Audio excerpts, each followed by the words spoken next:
It's beginning to look a lot like Audrain. Everywhere you drive, take a look at the Jags and Benz, bedazzling once again with fine leather and motors on the go. It's beginning to look a lot like Audrain. Cars and people are the stars, but we all can hardly wait for cars and coffee and the motor week again. It's beginning to look a lot like Audrain. Special cars are everywhere, but the prettiest sight you'll see is the membership card to be nestled underneath your tree. Happy holidays from all of us at the Audrain. Thanks for supporting our channel, and here comes a very special fast red car just for Santa.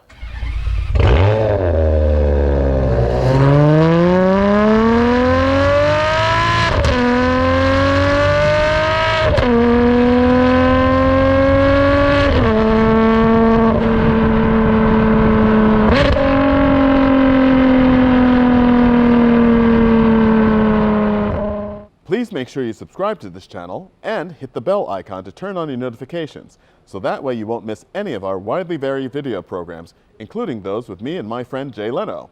Also, follow us on Instagram at Audrain Auto Museum and Audrain Motorsport.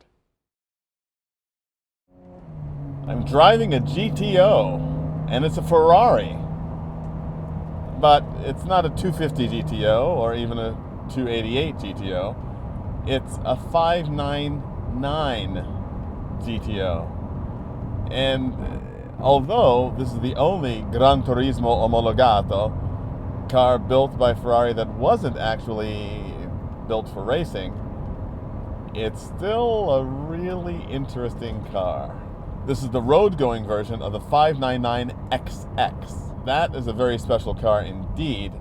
This car, the road-going version of the XX, lapped the Fiorano test track faster than a Ferrari Enzo. And this is a car for the street. It's the civilized version of the XX.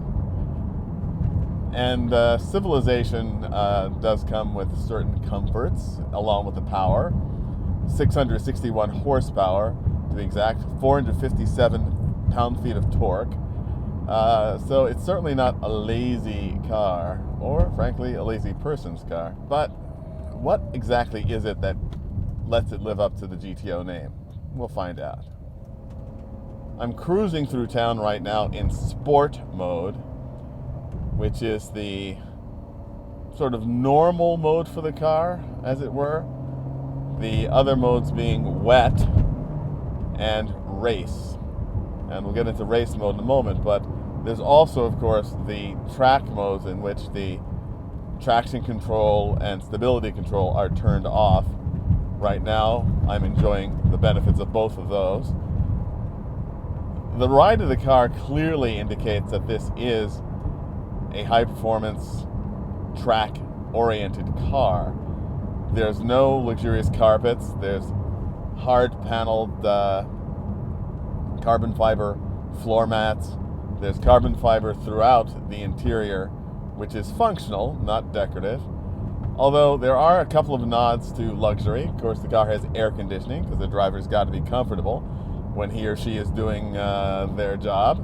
And the other thing is that we still have a bit of nice French-stitched leather here and there, nice contrasting stitching.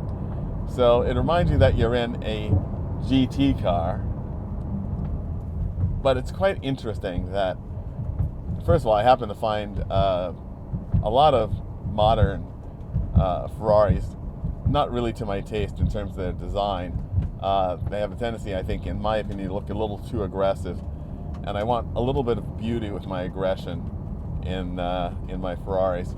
And this is a car, one of the last of the Ferraris designed by Pininfarina, that has, I think, a great deal of grace and beauty, in addition to the aggressiveness that you expect to see in a car like this. It is very much the kind of car that clearly indicates that it wants to go. It's not totally unhappy with driving at low speeds and a high gear, but When you downshift, even in sport, you get instant response. And it makes a lovely noise, enough so that it's really present in the cockpit, but not so much that you think that it would become annoying after a while.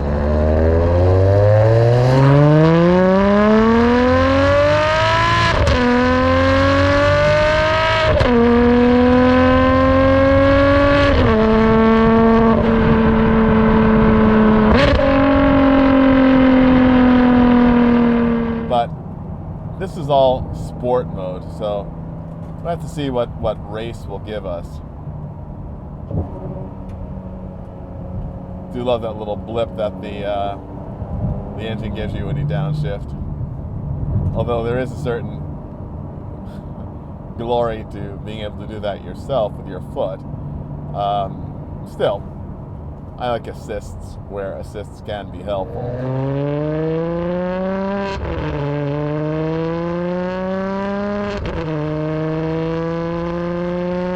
Favorite things about cars like this, the way they turn. It feels as if it could turn in its own length, which is that handiness. It's not a particularly small car. It just feels handy in a really terrific way.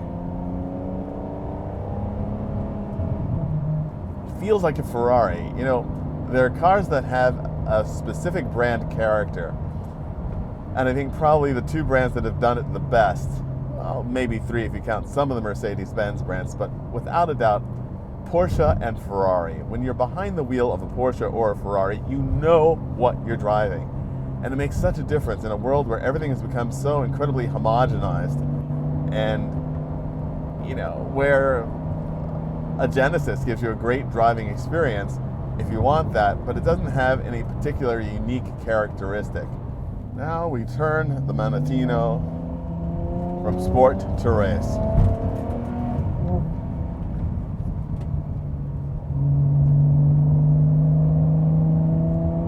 The engine note gets a bit deeper. The response, I'd say it's not any quicker than it is in sport mode, but it's certainly more eager.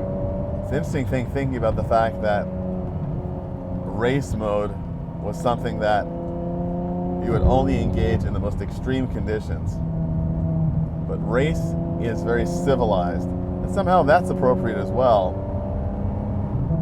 because it is a Gran Turismo after all, and the power that you have and the performance that you have has to be usable in order for it to make sense.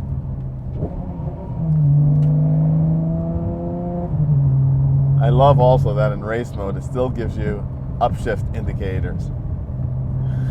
As if you're going to pay attention to those. But still, we're not driving on a track, so we're being very responsible with what we do and the speeds at which we're driving.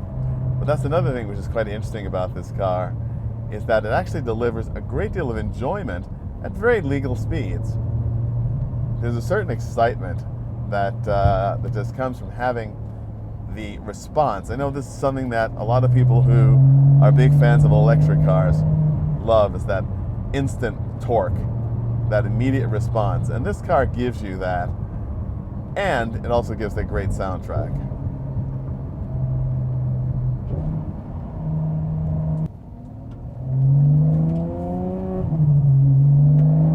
What the GTO also delivers over the GTB is a weight savings of 200 pounds. And 200 pounds is substantial. I mean, that's more than me. So it's as if you could have a passenger along and still have the same performance as a GTB. Now the XX is again that much lighter, if not slightly more, than this car. So you can really imagine the kind of performance that you can get out of the XX compared to this. But again, that's track day performance. This is real world performance.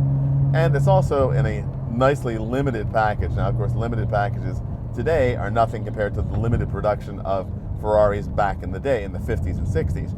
But only 599 of these cars were built, nicely matching the name. and only 150 of them came to North America, and this is one of those 150 cars for North America. It's also quite interesting that the way these two pedals, and of course it's a two-pedal car, are arranged, you can actually heel and toe quite nicely. So it's a shame that that third pedal is not there for you to play with. But I can only imagine what a manual gear shift 599 GTO would be like. It'd be a lot of fun. And I think this is also a car that would give me a great deal of confidence. I'm not a great driver by any stretch of the imagination. A great deal of confidence on a track day, because you can really feel what the car is doing. And I've said this before and I'll say it again, that's why I love old cars, and I love new cars that give you that sense of involvement in the driving, that don't deaden the feeling, that don't distance you from it.